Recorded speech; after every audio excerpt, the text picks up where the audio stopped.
Olá, sejam todos bem-vindos a mais um episódio de Devaneios Cotidianos. Eu sou o Alex. Eu sou a Bruna. E eu sou o Mota. E hoje nós vamos falar sobre um dramaturgo alemão, Bertolt Brecht. Para quem não conhece, vai ser uma pequena introdução só. A gente não vai aprofundar muito no assunto. Até porque tem muita camada, tem muita coisa, tem muito estudo. Não sei se a gente nem tá especializado, né, pra isso. Pois é, é só uma introdução mesmo ali. Então se você tiver que fazer uma prova na faculdade, não vai ajudar o vídeo, tá? Esse áudio não vai te contemplar. São coisas que você já sabe, provavelmente. Tá? Agora, para quem não é desse ramo, conhece muito pouco ou não conhece, é mais para apresentar mesmo quem foi esse dramaturgo aí. E convido o Bruno ou o Mota, alguém quer comentar alguma coisa sobre quem foi esse homem e por que ele é tão importante? Posso começar? Começa. Eba, porque eu, assim como eu falei que no episódio da impopularidade do teatro eu achei que eu ia falar pouco e eu falei mais. Esse eu acho que eu vou falar pouco.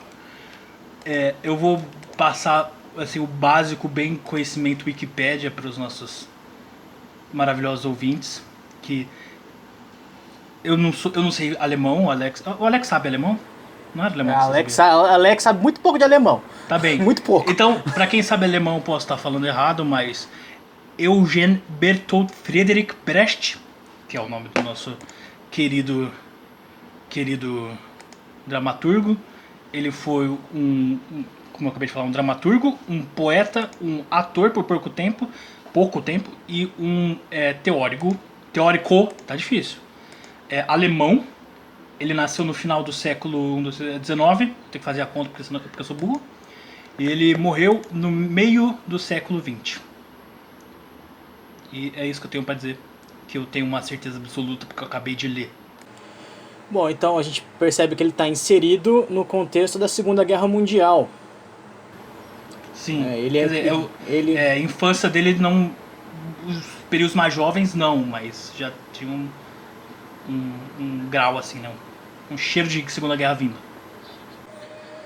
Bom, então, estando Brecht no contexto da Segunda Guerra Mundial, né, óbvio que estamos falando do nazismo, nessa época de repressão, muito triste para a humanidade, muito triste para os judeus, né, e ele fez um teatro de modo a evitar que sistemas políticos desse gênero voltassem a se repetir.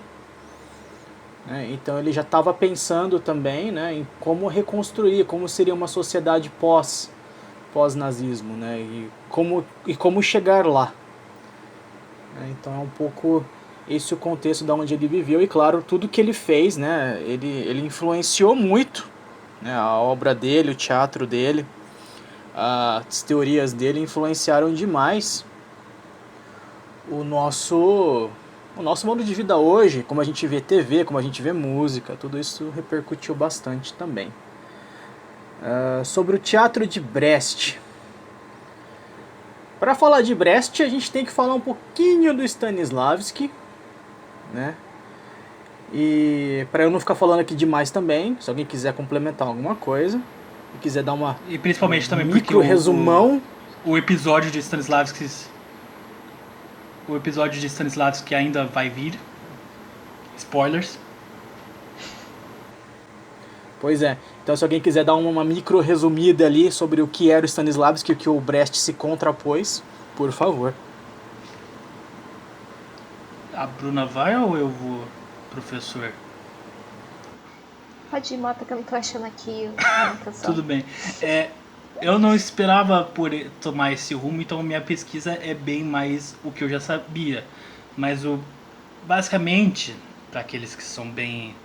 Não quero usar a palavra alienado, sabe? Mas aqueles que são bem leigos na cena do teatro, existem basicamente, entre aspas, essas duas vertentes, essas duas escolas, que é os meio que ensinamentos do Brecht e desse outro teórico chamado Stanislavski, que era russo, daí o nome. Claro que existem outras vertentes, outras visões, mas é como se fosse os partidos na política, tem outros, mas sempre costuma ficar dois em em, em destaque. Então, o Stanislavski, ele meio que... ele veio antes, né? Tô confundindo agora, ele veio antes, tá? O Alex, o Veio universitário antes, aqui. sim. Meu ponto eletrônico me informou que o Stanislavski veio antes. E o Brecht veio pra quebrar. Porque assim, eu não sei por onde começar, muito complicado. O Stanislavski, ele meio que se tornou o método, não sei, do cinema ou da TV, por exemplo. Tradicional, Realismo. padrão. Que é a realidade, né? O mega... Realismo. O realismo. Então a ideia era que fosse uma interpretação realista, sabe? Você tem que... Não só a interpretação, mas o meio de contar a história. Nós aprendemos, principalmente no Senac, eu não sei se eles já tinham ouvido esse termo antes, que é meio como espiar pelo buraco da fechadura. Uma história se desenrolar. Então não tem por exemplo, algum personagem que sai do palco e fala com a plateia. Sabe? É tipo, o universo está ali contido dentro das 4 paredes do palco. E o Brecht gostava de quebrar isso. Ele gostava de dar uma zoada nessa ideia. Ele deturpava esse conceito, não para um lado errado, não para o lado ruim, mas ele distorcia tudo, ele zoava tudo.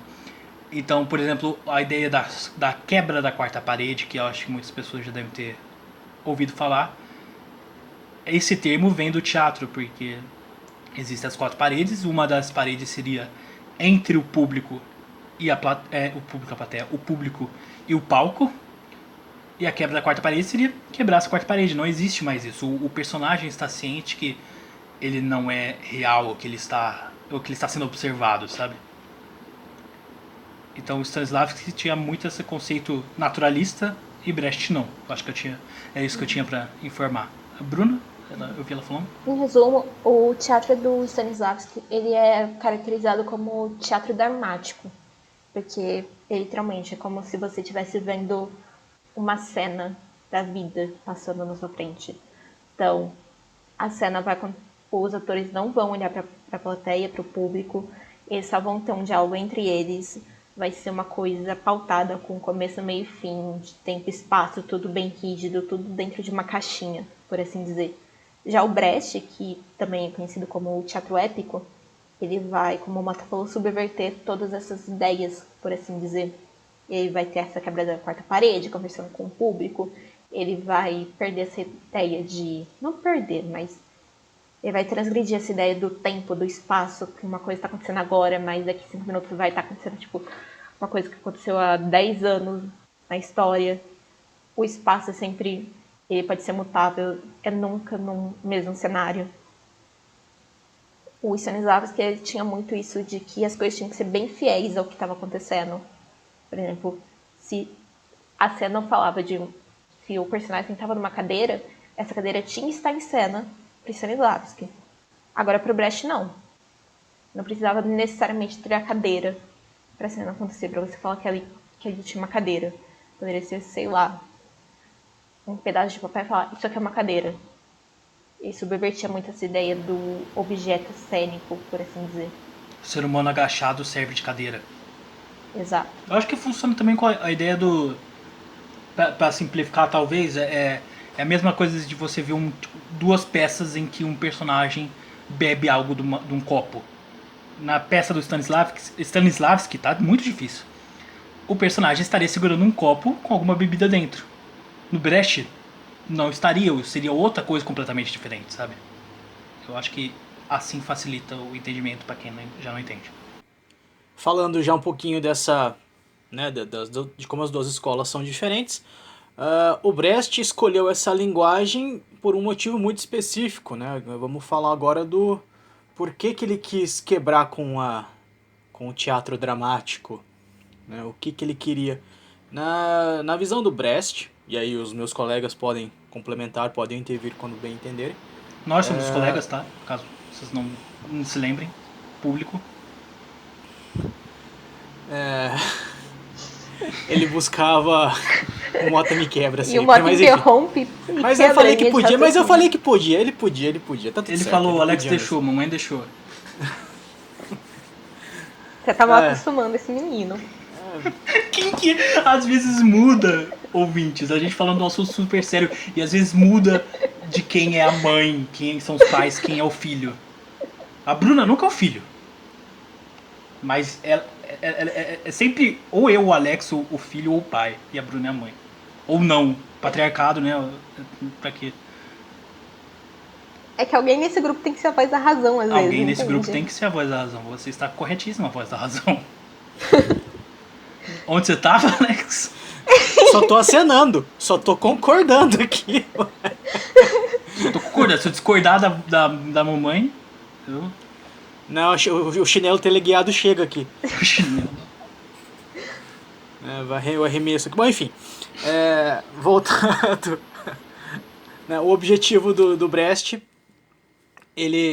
como ele queria quebrar com o teatro dramático, mas por que ele queria quebrar com o teatro dramático? Né? Segundo ele, as peças dramáticas elas traziam o que o Aristóteles já chamaria de catarse, né? Lá dos gregos ali. Então as pessoas iam pro teatro como uma forma de escapismo. Então elas iam lá para assistiam a peça, se emocionavam, choravam com os personagens quando os personagens choravam, ficavam felizes quando os personagens ficavam felizes, e iam para suas casas e ou a vida continuava da mesma maneira, a sociedade continuava do mesmo jeito que estava. E claro, ele queria mudar isso, né? Ele fundou o teatro. Fundou é uma palavra muito forte, não, mas ele foi um dos muitos fundadores do teatro político. Também é um dos que usou dessa linguagem, sim, porque ele queria, sim, fazer uma revolução a partir da arte. Né? Então, a ideia de quebrar com o status quo, já que esse teatro dramático só favorece o que está acontecendo e eu quero mudar, eu preciso fazer diferente. E diferente, ele fez. Eis que surge o tal do teatro épico. Falou que nem narrador da National Geographic. Não é? Eu tô treinando. Quem sabe um dia. O teatro épico. O teatro épico é um assunto muito mais complexo do que a gente vai abordar aqui. Tá? É um tema que ele sozinho renderia uns 4 podcasts, assim como o próprio Brecht também. Se a gente fosse aprofundar cada pedacinho dele ali, é muita coisa.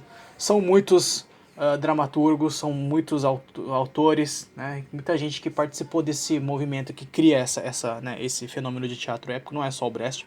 O Brecht não funda, por exemplo, essa linguagem, né?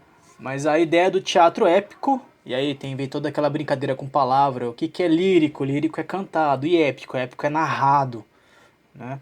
Então é um teatro épico, mas é um pouco diferente desse termo clássico que as pessoas têm como noção, né? De lírico e épico, no sentido de que, apesar de ser narrado, o Brecht faz muito uso de música também. Não é um teatro cantado, embora tenha muitos cantos, muitas canções no meio da peça também, mas narrado que é o termo principal porque, sim, os personagens narram as ações porque isso faz parte do conceito mais popular, mais famoso do Brecht, que é o efeito de estranhamento. E aí nós temos diversos modos de causar esse estranhamento.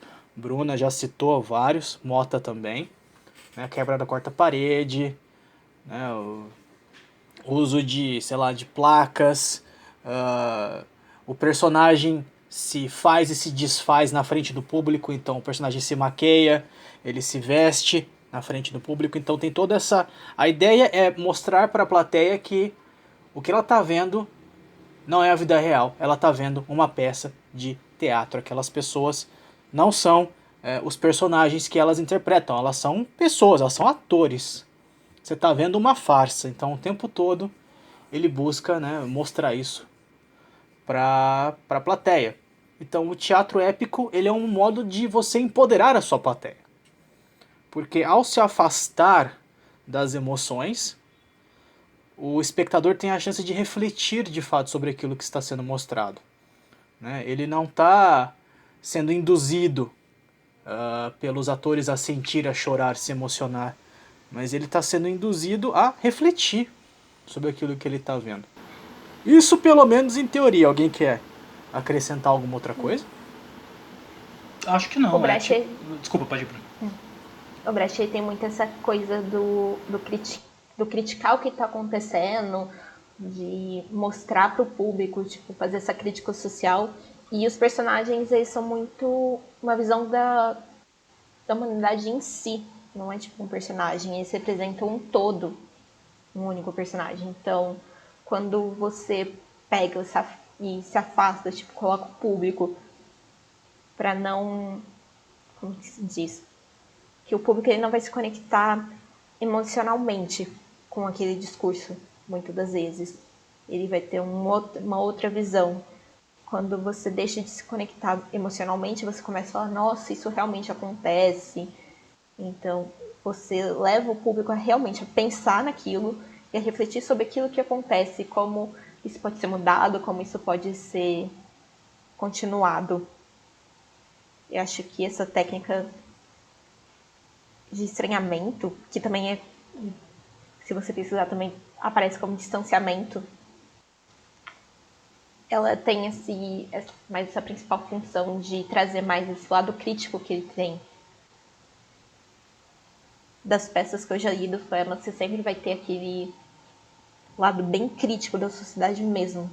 Então, se você pensar que ele escreveu, que muitas das peças ele escreveu entre o período das duas guerras, as duas grandes guerras, você fala, nossa, o mundo tá podre, e você faz relações com o mundo hoje em dia. Tem muitas coisas que ele escreveu lá atrás que você fala, nossa, parece que foi escrito ontem. Eu acho que é isso que torna uma obra memorável, né? Quando você não... Quando ela é atemporal. Eu não quero diminuir o teatro dramático também, principalmente porque, apesar das pessoas normalmente me verem e falarem, olha, um ator brechtiano, como um dos nossos professores já disse, eu fiquei surpreso quando ele disse isso, eu sou bastante... eu gosto do teatro dramático bastante, mas não querendo diminuir, como eu já disse, faz parecer que o teatro dramático ele meio que te fala, ó, sinta isso é X, isso é Y. E o teatro épico brechtiano, ele meio que fala, o que você acha? Ele deixa você pensar. Eu acho que seria essa uma comparação, mas eu também não acho que seria exatamente isso. Acho que é meio raso dizer que é só isso, mas é. Eu vejo hoje em dia que aqui no Brasil, tá, não vou generalizar, mas tipo, a maioria das peças que eu já fui assistir, que eu conheço, elas têm muito pouco desse aspecto mais dramático, mais realista do Stanislavski. Elas é muito ligada com o Brecht, porque a maioria das peças que eu vejo é na rua, que você precisa estar em contato total com o espectador, com o público. Então, se você estiver lá, se vai corta a parede, o público não se conecta. E acho que eu vi umas 2 ou 3 só peças realistas tipo, na sua essência total. E é muito estranho, porque eu tô tão acostumada a ver essas coisas que interagem mais com o público que eu falei, gente, tô vendo um filme. Praticamente isso. Pensando aqui, pelo menos no Brasil, eu me gabando de novo, ó o burguesinho. Eu vi uma peça da Broadway em Nova York, e era Mary Poppins. Só que eu não digo que eu era muito novo, mas depois que passa 3 anos eu esqueço tudo que aconteceu. Eu sou a Dory, eu tenho a memória de um peixe beta em decomposição. E eu lembro de gostar bastante, mas era uma coisa muito... Tipo, tinha todos os efeitos especiais, tinha toda a produção da Broadway, né? Mas era uma coisa bem dramática, tipo, nesse sentido, sabe? Que era contido dentro dessas 4 paredes. E pensando, tirando isso, essa peça, eu acho que eu vi uma que me vem à cabeça fácil, que eu olho e falo, tá, é bem isso, é bem dramática, mas não é totalmente, eu não lembro direito. E a gente viu junto, né? Eu não lembro o nome da peça, mas era a peça que falava do Van Gogh, do Gauguin. Gauguin? Não lembro. Ah, sei qual que é. Eu não lembro o nome exato da peça. Era uma peça bem legal, que a gente viu aqui no nosso Teatro Municipal de Ribeirão Preto. Se por algum acaso do destino algum ator ou diretor dessa peça estiver ouvindo a gente, oi, a gente gostou. Quer dizer, eu gostei, não sei eles. Mas eu acho que essa foi a peça mais dramática, entre aspas, né, que eu já vi. Porque todas as outras são tipo, olha, eu estou interagindo com o público, eu estou indo pra plateia, eu estou percebendo que eu estou dentro de uma peça, sabe? Eu acho que, pensando assim, pelo menos no Brasil, Brecht tem uma gigantesca influência. O espetáculo, se eu não me engano, é Van Gogh por Gauguin. O nome, o título. Você procurou aí? Eu procurei aqui agora. Como? Faz tipo um ano? Tá no site do próprio Teatro Municipal, acho que eles mantêm um pequeno catálogo. Ou a própria imprensa também, quando é uma peça de fora, né, imprensa local aqui, eles fazem divulgação, sim. Ah, sim. Então, Nossa, faz a gente quase um sempre ano, acha. que horror, hein, gente? Tamo Agosto de ficando 2019. velho. Faz mais Já de um faz ano, um gente, ano. tamo velho. Já faz mais de um ano. Foi Chocada. uma peça muito interessante. Bruna? Eu também lembro de que veio no Pedro II, pelo Sesc. Se eu não me engano, era Casa de Bonecos. Com a. Marília Gabriela. Isso, com a Maria Gabriela. Não era no Pedro II? Foi. Acho que foi lá no Pedro II. Eu não fui. Mas foi no Pedro II, sim. É porque, desculpa, eu acho que deu uma cortadinha, eu ouvi você falando do Sesc, eu não tenho certeza. Não, ela veio pelo Sesc. Ah, tá, não, eu tenho quase certeza. Eu não vi, eu queria ter visto, mas foi, acho que no Pedro II, sim.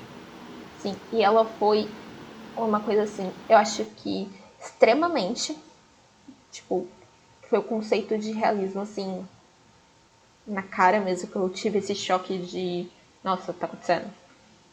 Tipo, é uma peça realista, dramática, porque era tudo... Essa peça, ela era uma roupa de época, então os figurinos eram todas aquelas roupas que você vê em novela, em livro de história, o vestidão, tudo mais. E isso me causa muito... Foi bem diferente mesmo de outras peças que você está acostumada, porque peça hoje em dia você vai ver, tipo, é um tecidinho assim por cima só pra falar que tem um figurino às vezes. Ou nenhum figurino para aqueles que foram maior de idade. Exato. Porque o Brecht, ele também tinha muito disso, que não... Muitas vezes não importa o que é, tipo, esses elementos externos. E sim, muitas vezes o que você tá falando, que é a parte mais importante. Aí eu vou ter que concordar forte, porque eu acho que, tipo, não importa. Agora eu vou filosofar um pouco mais, mas devaneios cotidianos. Se você tem um figurino, um cenário, uma trilha sonora, uma iluminação fantástica, nível da Broadway, não adianta nada se o que você tá falando não tipo, reflete alguma coisa no público, sabe? Ou se você tá falando de um jeito que não atrai atenção, sabe? Não é só isso. Só queria Tem que dizer, chegar. Tem que chegar. Vocês estavam comentando de peça realista, eu lembro que eu assisti uma, se eu não me engano, foi esse ano ainda, no comecinho do ano, pouquinho antes de começar a pandemia, lá no Teatro do SESI, O Louco e a Camisa. Foi a única peça... Não sei.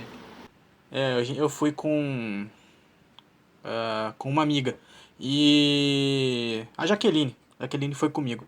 E... O que eu ia falar agora? Tá. Foi a única peça realista que eu vi mesmo, que eu achei, né? 100% realista mesmo. Eles ignoravam a plateia mesmo, assim.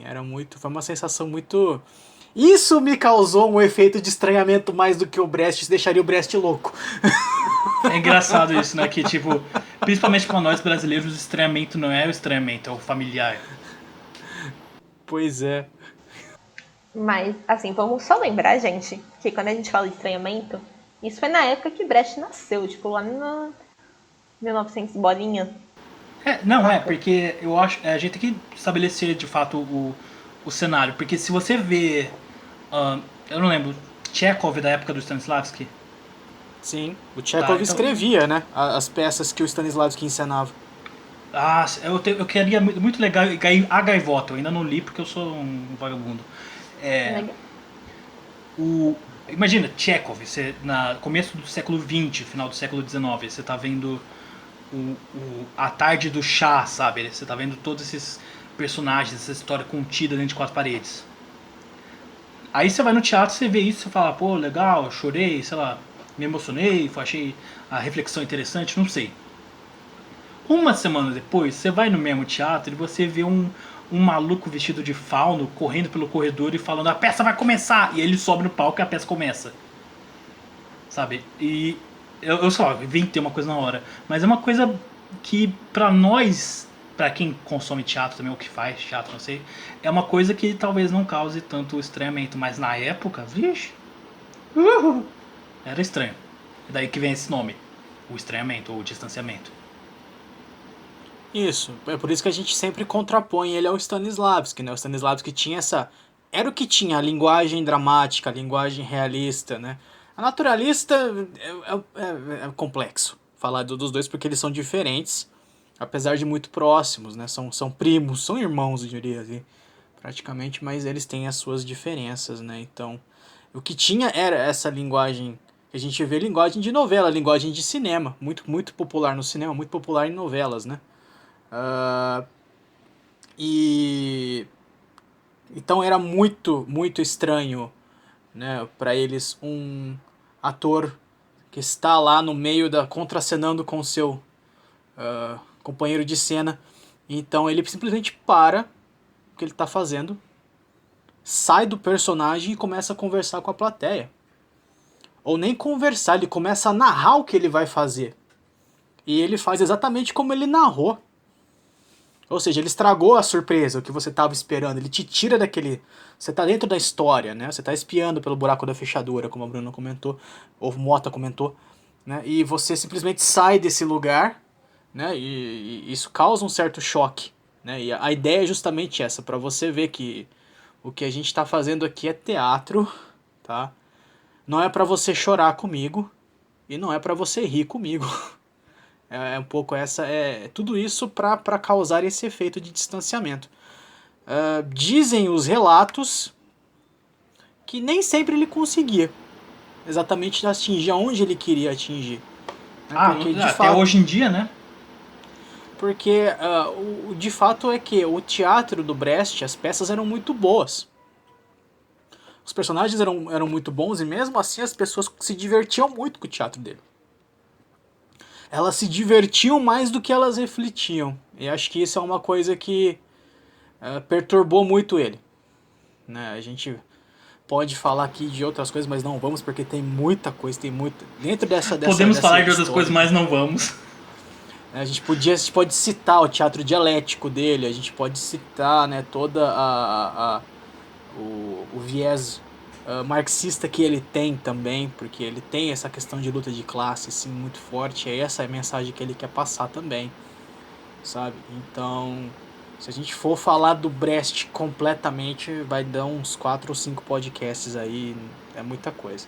A gente vai só citar, por exemplo, né, o teatro dialético, que ele tentou por um tempo, que dialético no sentido de realmente de ensinar, né? Ele queria realmente mostrar, ele realmente queria mostrar para as pessoas mais simples a visão de mundo que ele estava idealizando, né? E como essas pessoas podem ter mais do que elas têm, como a sociedade usa elas de argamassa para construir suas riquezas, mas a população em si não é rica, não compartilha dessas riquezas, e acho que isso é um pouco da mensagem, mas não é somente ela, tem muito mais coisa para poder falar aqui. Né? Os métodos do estranhamento, a gente já comentou, né, alguns aqui. Um conceito muito importante no Brecht, que é muito importante para mim, particularmente, só que eu tenho muito pudor para falar disso, porque eu não entendo completamente esse conceito, mas eu sinto que ele é muito importante para você entender Brecht, então eu vou só citar, e você corre atrás de pesquisa, porque eu acho muito difícil tentar entender isso. Foi demais para mim. Eu drenei os meus professores todas as aulas de Brecht, fazia a mesma pergunta, coitados, todo dia tentar responder diferente que eu perguntava. Mas nossa, eu me lembro de uma vez no Senac, só pra dar um suspense de qual é a coisa. Eu me lembro de uma vez no Senac que o Alex falou: mas a origem da palavra alemã de estranhamento, e o nosso professor ficou: Alex, é o que é, deixa quieto. chegou um ponto, gente, que Porque- nem as professoras mais sabiam o que falar. Tipo, não. Porque, tipo, porque a palavra estranhamento em alemão, ela não seria exatamente o ato de estranhar. Seria o ato de ver algo que... Ai, tipo, não, deixa quieto, para. Vai comer alguma Mas- coisa, vai nadar, vai jogar futebol. Era tipo isso. Mas não era tipo isso. Os professores se esforçaram bastante pra explicar, embora eu confesse é difícil, que é um termo, mas não é esse o termo que eu estou falando. Eu estou falando do Oh, termo meu Deus. estou falando do gestos. Do tal do gestos, que eu demorei séculos pra entender e quando eu entendi agora eu esqueci o que é. E aí eu tô tentando lembrar de novo o que é esse negócio aí exatamente, né? Mas ele tem ligação direta com o gestual, né? Mas ele não é um gestual qualquer, ele é um gestual com propósito. E aí que fica confuso pra mim, porque um gestual com propósito me lembra muito um tal de Stanislavski. E isso meio que buga a minha cabeça, e aí eu deixo pra você, ouvinte, pesquisar melhor, entender, mas isso é uma coisa que o Brecht, inclusive ele cita no Pequeno Órgão, que é um pequeno tratado de teatro que ele faz explicando bem o básico da teoria dele mesmo, uma introdução à teoria de teatro dele mesmo, ele cita esse gestos. Desculpa, E, Alex, de qual que é o fato, nome do livro? o Pequeno Órgão para o Teatro. Obrigado, Alex. Vou voltar a pular amarelinha. A gente vai deixar escrito esse nome, tá? É, Na descrição do no- YouTube e do Instagram, que é meio complicadinho de entender. E por sinal, gestos, acho que a gente vai pôr também na descrição, mas Gestus. Gestus, como a gente leria, talvez. Sim. E eu não vou aprofundar nisso porque eu não consigo, eu não posso. É um conceito que eu realmente não entendo direito, mas eu vejo que ele tem uma importância para a escola de Brecht que é muito significativa. Vamos comentar aqui. Por que o Brecht, para nós, que eu comentei, né, que eu achei estranho assistir uma peça realista me causou mais estranhamento do que assistir uma peça brechtiana. Por que você acha que Por que você acha que essa foi a minha reação? Por que vocês, meus colegas aqui, acham Que que somos essa nós. foi a minha reação? Eu acho que, essencialmente, assim, de um jeito bem simplificado, é porque você está acostumado com o estranhamento. Assim como a pessoa que estava acostumada com o dramático viu o estranhamento e estranhou. Então eu acho que é uma questão de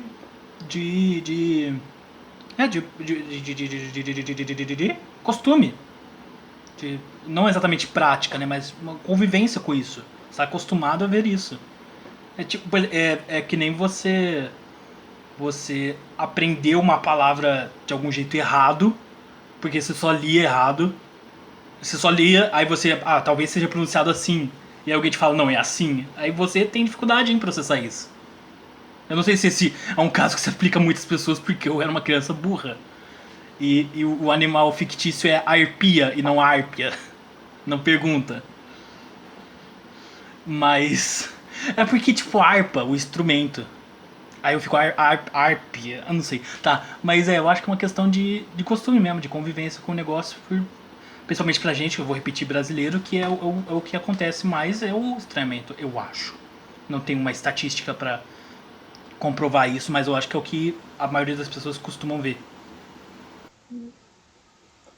Eu também entendo que é um pouco isso do costume, porque o teatro brechtiano, ele pressupõe também muita, às vezes, assim, da imaginação do público, assim, pra... Olha, imagina que aqui tem uma casa, e é só um papelzinho escrito casa, no cenário do Brecht.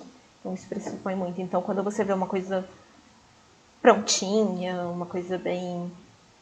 como se, uma parcela da vida que você vê atrás da fechadura, você fica meio, nossa, tão claro assim, tão na cara assim, você realmente se sente meio desconfortável por falta de costume. Tanto que é engraçado, porque se eu vejo algum filme, alguma série que tem elementos brechtianos, como, por exemplo, a quebra da quarta parede, eu acho estranho, porque você não está acostumado a ver isso em TV. Eu não estou acostumada a ver isso em TV, estou acostumada a ver isso em teatro. Bem pensado. Tem a pessoa na minha frente e ela está conversando comigo, olhando olho no meu olho. Então, realmente, eu acho que é mais essa falta de costume. E também porque, eu não sei, eu tô muito acostumada com esse teatro também crítico, que expõe algumas verdades assim na cara, que incomoda, que faz você pensar. Que muitas vezes isso não tem num teatro dramático, no teatro do Stanislavski. Então isso eu acho que é um outro elemento, por assim dizer. Então a gente pode simplificar e resumir falando que teatro no Brasil é Brecht e TV e cinema é Stanislavski. Normalmente, eu diria, pelo menos, na minha ignorância, eu diria que as pessoas tendem a ir por esse viés. E isso é uma coisa, é uma coisa muito interessante, porque, por exemplo, mas a gente está acostumado em efeito de estranhamento em teatro. Ele tem efeito na gente ainda? Vocês acham que ele afeta?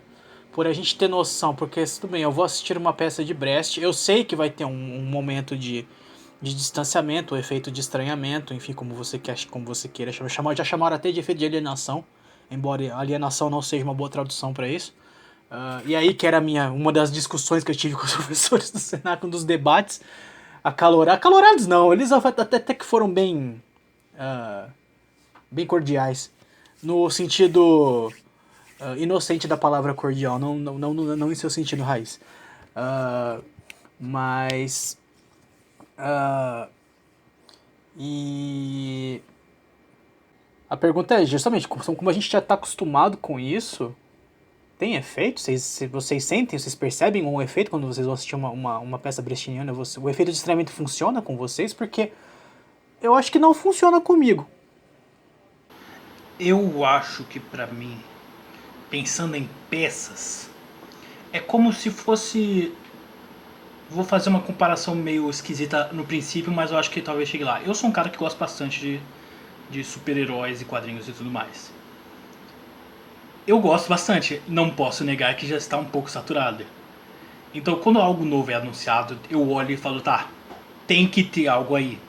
Tem que ter um diferencial, tem que ter algo novo ou velho, só que diferente, sabe? Algo aumentado, qualquer coisa assim. Então, eu acho que é um pouco isso que, tipo, se tiver um estranhamento, entre aspas, tradicional, eu não estranho.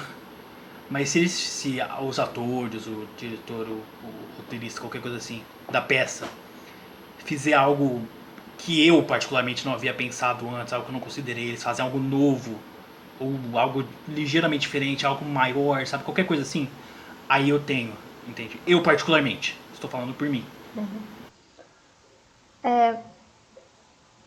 Eu não. Eu acho muito difícil esse conceito do estranhamento. Desde quando a gente começou a estudar lá no Senac, pra mim sempre foi um dos conceitos mais complicados de se entender. Por. Não na teoria é fácil, mas na prática eu sempre achei muito complicado porque eu nunca me senti distante do que o ator estava falando, mas também nunca me senti tão perto. Do tipo, faz sentido, faz sentido. Eu me emociono, eu critico isso na sociedade, eu critico meio que tudo que o ator pode consegue passar, ele passa pra mim. Então ele pega, literalmente, pra mim, o ator ele consegue ser dramático e brechtiano ao mesmo tempo. Tipo, eu consigo muito me ligar emocionalmente com a pessoa, com o ator em algumas peças, e consigo muito, ao mesmo tempo, fazer toda aquela crítica com o mundo lá fora, pegar toda a crítica social. Então, como o Mota falou, eu acho que esse efeito do estranhamento, ele, pra mim, ele vai ficar bem claro quando for feito de uma forma diferente, quando for bem trabalhado, por assim dizer, foi bem lapidado de todas as formas. Olha, a gente já fez da forma A, B, C e D. Agora a gente vai fazer dessa forma, da forma E. Que ninguém nunca viu. Que é um negócio Aí sim, eu difícil, né? acho. O nunca, nunca, nunca, mas aí já é papo pra Sim. pra outro podcast. Mas você entendeu? Uma coisa assim que não é comum. Sim, sim. Eu lembro de umas conversas que a gente estava tendo com os professores sobre, né, como potencializar esse, como causar esse efeito, né? E o João Paulo, a gente sempre cita o João Paulo, comentava que, né, a ideia mesmo, assim, né, que tinha que ser era de... como é que eu vou colocar? Um viés, então a cena ela começa bem realista, né? E quando ela tá chegando no seu ápice, você quebra ela. Né? Acho que é um pouco essa ideia. Então, para você quebrar com o realismo, você precisa entrar no realismo também. Então, é um pouco isso. Então, o primeiro efeito de estranhamento seja aí, mas depois como é que a gente mantém esse efeito de estranhamento, né? Porque a pessoa já vai estar preparada para a segunda vez já. Se ela não estava esperando esse efeito de estranhamento e ele acontece uma vez, né, é difícil fazer ele se repetir porque as pessoas se armam. Deixa de ser novidade. E aí eu É como entendo, né, o que uma, vocês falam, né? é como uma piada recorrente em alguma qualquer coisa, sabe? Tipo, você faz a piada uma vez, beleza, legal. Segunda, tá, pode ser. Terceira, qual, por que já fez, sabe? Então você tem que dar um twist aí, você tem que dar uma reviravolta nesse negócio. Porque senão fica. Não quer dizer fraco ou lugar comum, mas fica algo que não afeta tanto a gente. Sim, sim. E muito disso eu acho que é da cultura brasileira, né? O teatro de rua, por exemplo, né? O fato de citando especificamente o momento em que o ator fala com o público. Pra quem tá acostumado com teatro de rua, isso é, como a Bruna comentou, isso é normal. Isso não nem conta como quebra pra nós aqui. Né? Os programas de TV, o apresentador fala olhando pra câmera. A gente tá acostumado com essa linguagem de alguém falando com a gente. Né? Então é difícil isso afetar. Né? Aliás, se você for assistir programa de TV mesmo, né? Então qualquer um deles, né? Você vê que, por exemplo, de vez em quando o próprio Faustão vai lá para os bastidores do cenário dele. Você vê atrás do cenário dele aquele monte de madeira, tudo pendurado, aquele monte de coisa ali, tudo por trás daquilo ali. Aquilo ali, né, aquilo ali seria, na época do Brecht, a quebra brechtiana, né? Porque ele tá mostrando Levar tudo por alguém trás ali, pro. toda... Levar a plateia pro camarim. Ó, vem onde eu me maqueio, vem cá. Isso, isso, alguma coisa desse tipo assim, sabe? Você mostra atrás do cenário, o que tem atrás do cenário, né? Então é uma coisa que, e como a gente já meio que vê isso na televisão, nos programas de auditório, claro, isso de certa forma já meio que vacina. Eu sinto que isso meio que vacina um pouco o espectador. Talvez isso é só uma opinião minha, mas eu sinto que isso já esse efeito de estranhamento já aparece, já é naturalizado aí. Então quando ele vem numa peça de teatro, espanta muito mais quando é uma peça realista que não faz o uso de nenhum desses artifícios, né? Porque você fica esperando que isso vai acontecer em algum momento e isso não acontece. Né? Então, É engraçado você dizer isso, porque eu tava pensando no caso, que é tipo. Eu vou usar o Faustão então. O Faustão falou, louco, bicho, vem. E aí algum motivo. E tipo, é sempre assim, é sempre ele olhando pra câmera e falando, ô bicho, vem comigo, eu sou um péssimo imitador de Faustão.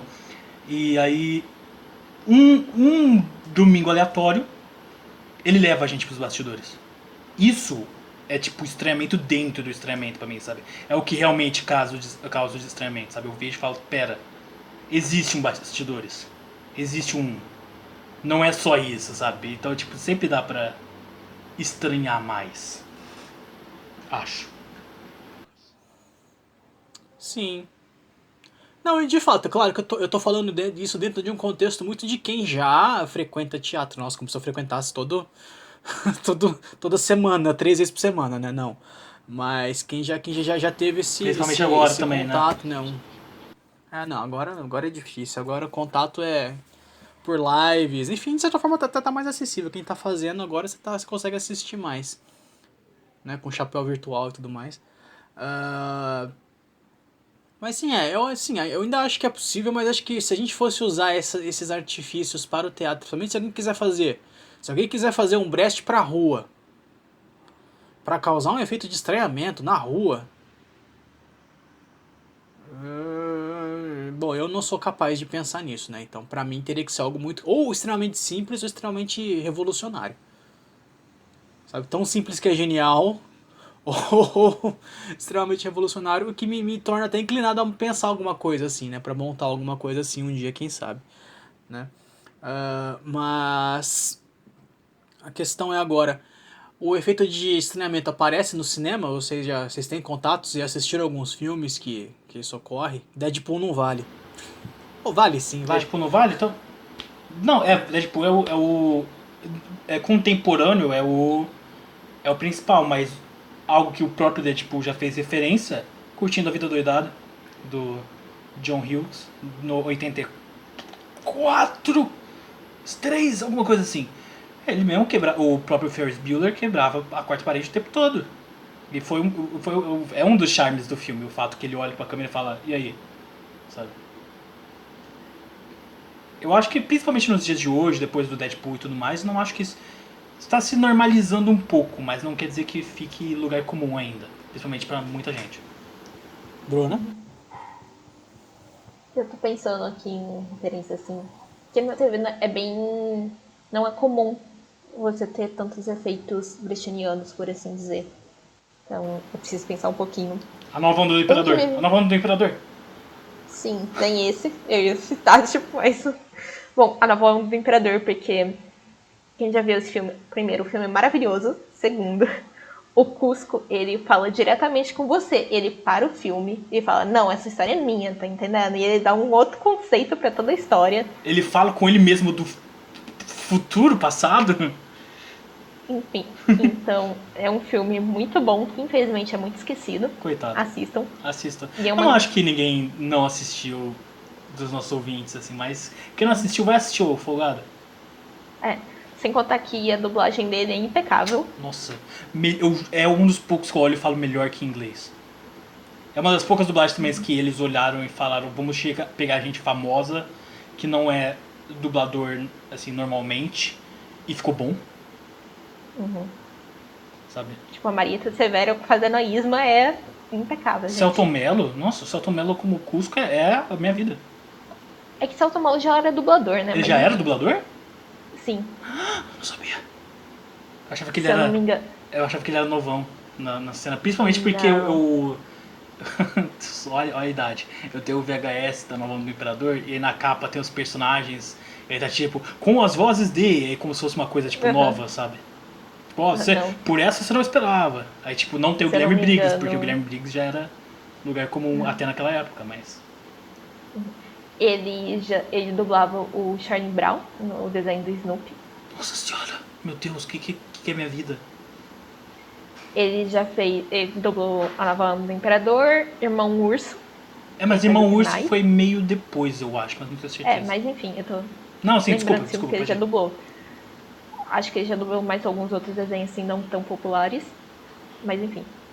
Voltando ao assunto, Voltando ao um assunto. desenho que hoje em dia eu vejo que isso está acontecendo, que eu já vi alguns episódios, chama The Loud House, da Nick, que é de um menininho que tem 10 irmãs, se eu não me engano. Ah, eu já vi imagens, sei qual é, eu acho. Que constantemente ele tá falando com o espectador o tempo inteiro. Ele tá falando, não, porque minha vida, e não sei das quantas. E ele fala das irmãs dele, fala da vida dele. E ele literalmente ele para no meio do episódio, vira pra câmera e fala. E. Nossa, tinha uma série também que agora eu não vou lembrar como fazia isso também. House of Cards? Eu vi alguns episódios e o Kevin Spacey, que Deus não o tenha, que o demônio o tenha, mas bom ator, infelizmente, eu vi alguns episódios só da primeira temporada e ele falava com a câmera diretamente, se eu não me engano. E eu acho que a gente está sendo muito hipócrita, porque a gente está falando de coisas americanas e fora do país, mas a gente esquece do maior exemplo da quebra da quarta parede do Brasil, que é a Turma da Mônica, que constantemente estão dentro de um gibi e eles estão conscientes que estão dentro de um gibi. E tem até o efeito da metalinguagem, porque eles falam que estão dentro de um gibi o tempo inteiro. E eles saem do gibi, eles vão tipo, na gráfica do gibi, eles vão no estúdio da Turma da Mônica e falam com o Maurício, sabe? Isso é doideira. Sim. Era essa a pergunta, Alex? Um filme mais antigo que eu lembrei também, que só tem uma cena que corre, mas que corre bem no final do filme, é o Advogado do Diabo. Nossa, eu tenho que ver de novo, não lembro. Al Pacino, eu te amo, mas faça filme bons de novo. Foi a última cena, né, quando ele... Bom, quem assistiu o filme Spoiler. Não vou dar spoiler, mas é um bom filme, assim. Mas na última cena, o Al Pacino, ele quebra a quarta parede olhando pra câmera e aí ele fala... Vaidade. Meu pecado favorito.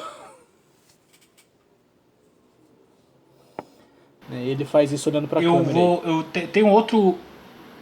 Tem outro exemplo que eu consigo lembrar de quebra da parede, mas eu vou deixar para as recomendações da semana. E é isso que eu lembro. Eu acho que é isso que a gente tinha pra falar, né? Já falou até que a gente falou bastante, eu diria. Eu achei que a gente ia falar muito menos. Por questões técnicas mesmo, sabe? Assim, é muita coisa pra lembrar, é muita coisa que ficou muito superficial mesmo. É muita coisa. Mas, É, o gente, próprio como eu conhecimento. falei semana passada, eu acho, nós somos um podcast de desinformação. Tô brincando. A gente tenta, mas a gente não é formado nessa área específica, então a gente não tem real posição pra falar isso é isso, sabe? Esse podcast vai mais pra você, se você não conhecer, entender um Sim. pouquinho do que é. E se você tiver vontade de pesquisar mais, porque tem conteúdo. É legal. É E- legal também, não é uma pesquisa chata. E haja conteúdo e procure peças, procure poemas do Brecht, porque é interessante. Muito. Brecht era bom. 10 de 10 pra É. ele. Tá. Alguém mais quer falar alguma coisa antes da gente ir para as recomendações da semana? Sobre Brecht, Não, no mas eu caso? tenho um recado. Sobre o Brecht, não. Eu tenho um recado pra dar, mas sobre outra coisa, mas depois das recomendações da semana. Vixe, Maria. Aí vem coisa. Socorro.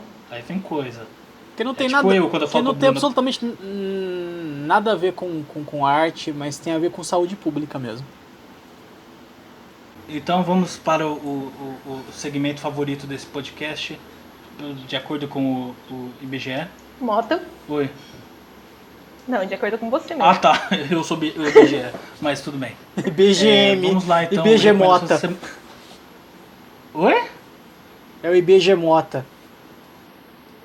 Isso não foi nenhum trocadilho, foi só uma amálgama de palavras. Justo. Tá, bora. Vamos lá, eu começo porque eu quero. Eu assisti algo que não tem a ver com o assunto, depois algo que tem a ver com o assunto. Eu assisti, de acordo com a recomendação do Alex, eu queria assistir um filme do Estúdio Ghibli. E eu assisti o da Casa, como ele me recomendou, que significa O Castelo Animado. É o filme da Netflix do Estúdio Ghibli.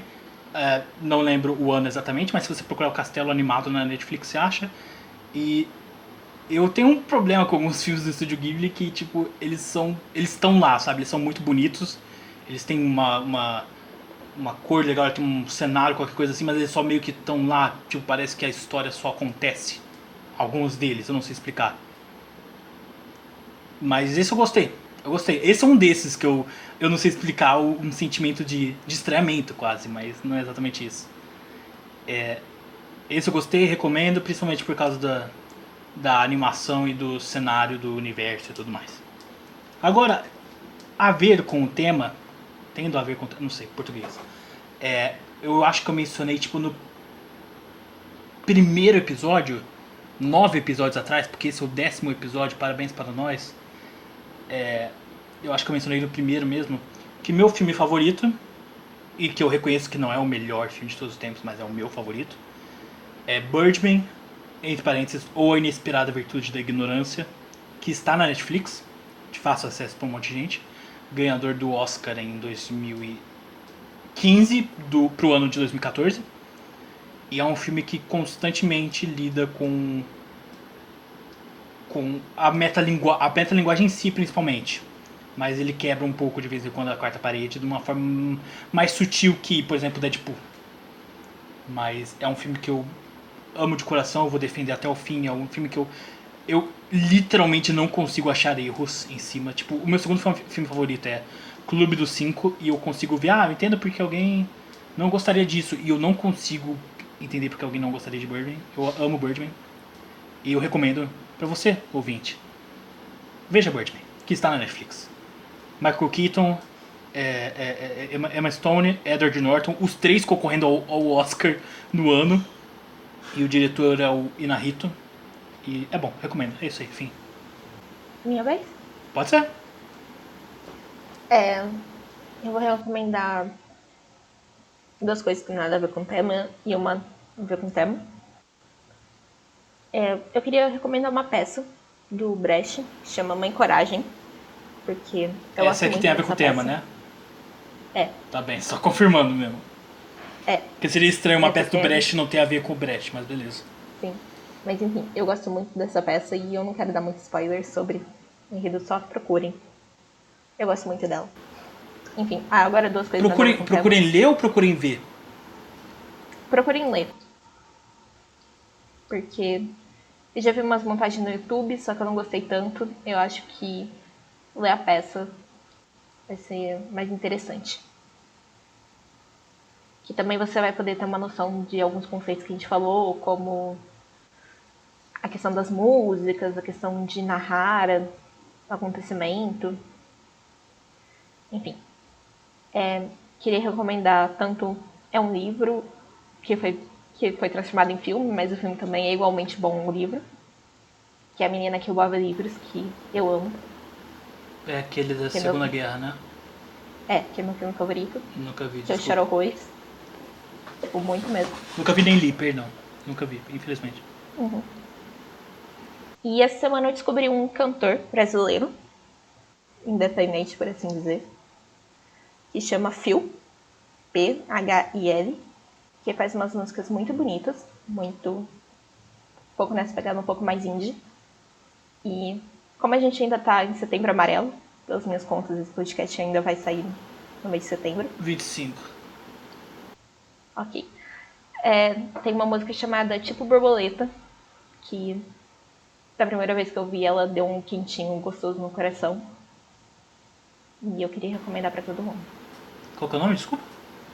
Tipo Borboleta. Tipo Borboleta, tá? Porque agora Isso. a gente costuma recomendar coisas pros ouvintes, porque a gente tem de vez em quando gostos em comum, mas essa eu quero ouvir mesmo, eu particularmente. Uhum. Acabou? Acabei. Alex? Sobre a recomendação dessa semana, vixe, agora em cima do tema, eu vou fazer igual o Bruno, eu vou recomendar uma peça também do Brecht, Círculo de Giz Caucasiano, né? É uma... essa, ou se você também encontrar, há uma boa de Setsuma, também é uma peça bem legal. Essa a gente pode falar porque a gente montou, né? Então a gente pode falar com um pouquinho mais de propriedade, né? Mas o Círculo de Giz também é muito, muito interessante também. Essa a gente só assistiu. A gente fez alguns exercícios envolvidos, mas a gente assistiu também. Qual que é o do Círculo acho de que o Mota não tá lembrei qual que é. Curtinha, né? Ué. Não? Mais ou Tô menos. doido. Mais ou menos. Acho que nos foi apresentado um texto encurtado, não lembro. Mas eu me lembro de ser curtinho. Posso estar enganado também. Sim, a gente teve um exercício sobre o Círculo de Giz no Senac. O pessoal do Senac de Araraquara montou ela e apresentou. Não sei se você estava junto, Mota, se você conseguiu acompanhar. Foi quando? Quer dizer, foi aonde? Foi na própria sala 5 mesmo. Eu acho que sala 5 foi onde nós estudamos, era a sala 5 do Senac, de Ribeirão Preto. Eu acho que não, eu não lembro porquê, não lembro qual era a minha desculpa do dia. Certo. Mas enfim, o pessoal foi lá, então a gente acompanhou também, eu recomendo bastante essa peça. Filmes... Eu assisti alguns filmes essa semana, mas eu não sei se vale a pena recomendar. Esses são os melhores, esses são os que vale a pena, na verdade. Socorro. Se você conhece um ator chamado Terry Crews, ele tá no Brooklyn...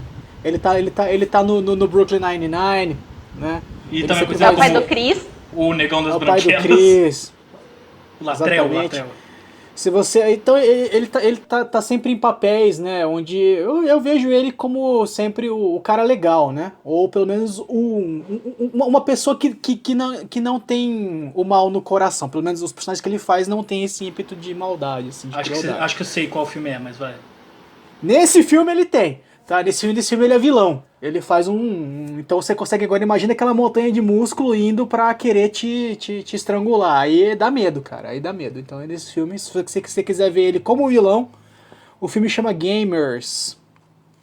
É um filme de ficção científica. Não, então não é o filme que eu tava pensando.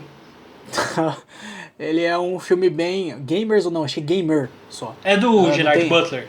É com Gerard Butler mesmo. É com esse mesmo. Esse filme, eu lembro que tinha o Percy Jackson nele, antes do Percy Jackson. Eu fiquei... Eu não lembro. Eu só não gostei desse filme na época, mas... Eu também, assim, eu não foi o que eu falei, assim, foi o que eu assisti. Eu não sei se eu recomendo, algumas escolhas estéticas do filme eu não gostei, não. Mas, assim, a história é provocante. O tema que o filme traz é um tema eu acho bem provocativo, assim. É uma coisa, pra quem gosta de pensar a sociedade, que é uma coisa que o Brecht queria fazer, é um filme que te faz pensar a sociedade, sim, de uma forma... Ele te provoca, né? Ele te provoca, assim. Então é um filme que eu acho que... Mas não, eu não acho que é um filme bom, que você vai gostar, você vai assistir e falar, nossa, que filme legal. Eu não acho que seja um filme que vai te agregar muito também. Então, assim, é uma coisa assim... Tipo, recomendações da semana. E aqui vai algo que eu não recomendo. Isso, então é justamente algo que, assim, que se você quiser... Eu acho que o Poço faz esse trabalho muito melhor, tá? do que esse filme. Esse filme traz uma outra perspectiva, ele explora um outro aspecto, então entre esse e o Poço, assista o Poço. Talvez seja a minha recomendação, então talvez no final acabou virando o Poço, olha só que coisa. Né? Não assistam um Gamer, assistam o Poço, essa é a recomendação do Alex. Ok. Tudo bem, pra terminar, eu só achei muito engraçado a construção do seu pensamento. Na verdade que ele aconteceu agora, foi planejado agora, tudo de improviso. Foi planejado agora, então não foi. Foi tudo de improviso. O que eu ia falar agora? Eu ia recomendar uma entrevista do Wagner Moura no Roda Viva 2007. Eu acho muito legal essa entrevista que ele faz. É a que tem uma das entrevistadoras é a Mônica Bergamo, e pra quem não sabe, a Mônica Bergamo, pra mim, nessa entrevista, é clone da mamãe do nosso Mota aqui. Tá igualzinha. Eu não sei porquê, mas nessa entrevista ela tá muito parecida. Ela tá muito parecida. Que medo. Eu achei ela... Eu não sei porquê, mas eu não sei se é porque faz tempo que eu não vejo a mamãe do Mota, mas me lembrou muito. E olha que, se você vê a Mônica Bergamo em fotos, ela não lembra a mãe do Mota. Então... Isso é muito estranho. Os ouvintes, eles não podem... São ouvintes, eles não podem ver minha cara, mas eu estou genuinamente surpreso, porque eu não esperava essa. Nem eu esperava essa. Mas é verdade. Então essa minha recomendação foi para causar um efeito de estranhamento para vocês aí, então tá bom. Procurem fotos de uma pessoa que parece minha mãe. Essa é a recomendação do Alex. Essa entrevista do Wagner Moura é muito legal, assim. Ele em 2007 ele já estava prevendo muita coisa que acontece hoje, cara. Ele tava trabalhando, eu acho que não lembro se ele já tinha gravado, não. Tropa de Elite. O Tropa de Elite 2005, eu acho, né? Sim, ele já tinha trabalhado Tropa de Elite, então é justamente o tema, né, começou justamente por causa da questão toda fascista, porque o filme foi considerado fascista. Então, né, porque humanizava um herói que torturava o pessoal da favela, que o Capitão Nascimento ele faz isso, né, ele sobe na favela, mata as pessoas, tortura outras, né, e ele é o mocinho, por assim dizer, né, então nessa entrevista o Wagner conversa bastante sobre o filme, sobre várias coisas, e nada melhor do que quebrar a quarta parede do que você escutar um ator conversando sobre, né, falando sobre o seu trabalho. Também, isso realmente é bastidor, então ficamos para isso. Só uma pequena correção, cara, ouvinte, entrevista com Wagner Moura no Roda Viva em 2008, não em 2007. Quem apresenta é a Lilian Vitfib. Essas foram Eu tenho uma última, porque eu lembrei, vocês falaram todo mundo peça, eu quero falar também. É a minha peça favorita, eu gosto bastante, O Rinoceronte, do Eugênio Ionesco. Leiam, é só isso, é legal. Todo mundo recomendou peças também. Acabou. Só pra deixar claro, essa peça não é de Brecht, não tem a ver com teatro brechtiano. Mas também não é dramático, né? Mas é teatro Tipo, do absurdo, não tem tanto a ver com Brecht. Não tem tanto a ver com o Brecht, mas tipo... Não é uma coisa que seria Enfim. feita no teatro dramático. Sim. Tipo, se a gente quiser uma simplificar entre dramático e épico. Mas não é só isso, então é outra coisa. É uma outra escola de teatro. Que quem sabe a gente fale sobre isso no podcast. Quem sabe. Mas eu só queria falar uma peça. Vocês falaram peça que isso também. Também, essas revoltado. foram... Eu sou bravo, eu sou um adolescente bravo. Essas foram as recomendações da semana. Tchurururu. Vocês têm mais alguma coisa a dizer antes da gente se despedir? Eu tenho um recado aqui para passar pro pessoal aqui. O famoso recado misterioso. Isso, sobre... Para quem não sabe, no Brasil inteiro tá tendo a campanha nacional de vacinação contra o sarampo. Porque, eu não sei se... Aqui na cidade de Ribeirão Preto tá tendo surto de sarampo além de coronavírus, assim. Então as pessoas não estão indo se vacinar. Então se você olha na sua carteirinha de vacinação, se as suas vacinas estão em dia, né, você pode ir lá se vacinar num postinho da sua cidade. Né? É gratuita a vacinação. Só chegar, apresenta a carteirinha de vacinação mesmo. E você toma a sua vacina. Quem tem que tomar a vacina, claro, né, as crianças, né, elas sempre tomam, né, as crianças de 6 meses a 1 ano. Crianças completaram 1 ano. Até 15 meses de idade também tomam a segunda dose. Né? Se você tem entre 1 e 29 anos e só tomou uma dose, você precisa tomar a segunda. Tá? Então, quem tem dos 29 aos 49 anos também tem que tomar uma dose. E, por último, também o pessoal mais velho também tem que tomar uma dose. Então, todo mundo tem que se vacinar contra o sarampo aqui. As pessoas estão com... Eu não sei se as pessoas não estão sabendo da campanha de vacinação, que vai até dia 31 de outubro. Tá? Então, vacinem-se se vocês puderem, né, para se prevenir. Foi a vacina mais de boa da minha vida, para quem tem medo de agulha. Eu tenho medo de agulha, e foi a vacina mais de boa da minha vida, eu nem senti. Literalmente eu nem senti a moça vacinou, eu achei que ela tava me sacaneando, porque eu nem a agulha é micro, pequenininha. Nem engraçado você falar isso. É engraçado você falar isso, tipo, se vacine, primeiramente. Mas é engraçado você falar isso porque a única vacina que eu tomei que realmente causou uma diferença foi a de tétano. Tipo, todas as outras são iguais pra mim, sabe? Mas pra aqueles que não tomaram, eu espero que vocês tenham tomado, mas aqueles que nunca tomaram uma vacina de tétano, seu braço meio que fica pesado, é esquisito. Foi o que aconteceu comigo, pelo que eu me lembro. Mas é esquisito. Foi desconfortável um tempo depois. Mas se vacinem. Obrigado, Alex.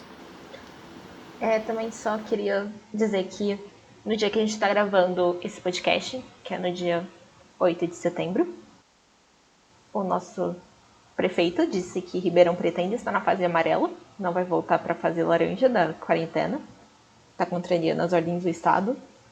Então eu só queria reforçar, gente, não saiam de casa à toa. Não façam aglomeração, não vão para barzinho, não vão para shopping. Sério. Se preservem, fiquem em casa, porque só porque está na fase amarela não significa que o perigo acabou. O perigo é real. Tá? Tem muita gente morreu por causa disso, então se cuidem. E cuidem principalmente dos outros. Porque você pode ter a doença e estar sintomático e passar para alguma outra pessoa com um sistema imunológico mais fraco que o seu, e essa pessoa pode realmente morrer. Então, por favor, se cuidem. E cuidem dos outros. E usem máscara. Então é isso, muito obrigado, gente. As redes sociais. Falar.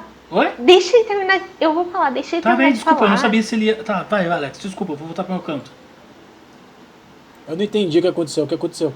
Nada, volta. Nada. Tá tudo bem, vai. Tá bom. Muito obrigado por nos acompanharem aqui e até a próxima. Não se esqueça de seguir a gente nas redes sociais, Facebook, Instagram e YouTube, se você estiver ouvindo isso pelo Spotify, tá? Como Devaneia Ser Teatral. Se vocês tiverem alguma sugestão de tema ou ficaram na dúvida sobre alguma coisa que a gente falou aqui, deixa nos comentários do YouTube ou no post do Instagram. E obrigado por ouvir. O que a Bruna disse. Redes sociais. Não, é porque você falou, né? Recomendações de temas, perguntas, dúvidas, qualquer comentário que você queira dizer, só manda, gente. Não tem nenhuma. Tamo no. Se bem que a gente tá gravando bem adiantado, né? Mas tem 7 episódios no ar e estamos com aproximadamente 0 comentários em todos os vídeos. Então, gente, fala aí, gente. Queremos saber, queremos um feedback. Poxa vida. Nossa, tristeza, Mota. Desculpa, a gente tá começando, tem que começar de algum lugar. Ninguém começa do topo. Você acha que o Jeff Não, Bezos... mas tudo bem, mas você não precisa expor pra todo mundo que a gente tá... Você quer que eu pegue aqui Gente, não usa o ninguém. número de inscritos das coisas? As visualizações? Gente, tchau. Tchau. Desliga o Mota, corta o Mota. Bruno tem o poder, corta o Mota da chamada. Tá, gente? Mota do futuro, corta o Mota do presente. E vocês têm que escutar, cara ouvinte, que isso tudo tá acontecendo porque é Brest, tem que quebrar a quarta parede, então isso tudo vocês têm que escutar o que tá acontecendo aqui. Exatamente, então, você tem que... Isso é o que acontece depois que a gente fala tchau.